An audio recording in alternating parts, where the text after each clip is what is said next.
Në zonën pranë shkollës Martin Camaj po vjen puna për transformimin urban të lagjes, krahas termoizolimit të plot të pat me arg, po realizohet dhe heqja kabllove elektrike nga fasadat dhe sistemimi i tyre në rrjetin e ndëshëm. Ky proces i zhvilluar në bashkëpunim me OSHE është pjesë një modeli të ri urban që synon të eliminojë pamjen e rrjeteve të kabllove elektrike në fasadat e pallateve dhe të krijojë një mjedis më të pastër, më të sigurt dhe më estetik për banorët. Në kuadër të punimeve që po bëhen me veshjen me kapot, me termoizolim, me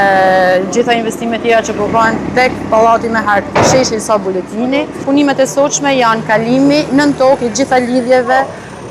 elektrike në bashkëpunim bashki OSHE dhe nuk do kemi më asgjë për ajër ose në për pallate ose domethënë këto linja që tashmë janë bë problem në vite.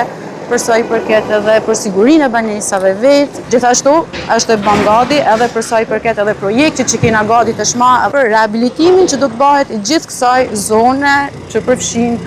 kena disa godina institucione, këto shkolla, kopshte edhe institucione tjera. Përmes këtyre ndërhyrjeve, Bashkia e Shkodrës synon të vendosë standarde të reja për sistemimin urban, duke kombinuar investimet e termoizolim me përmirësimin e infrastrukturës elektrike dhe pamjes së qytetit.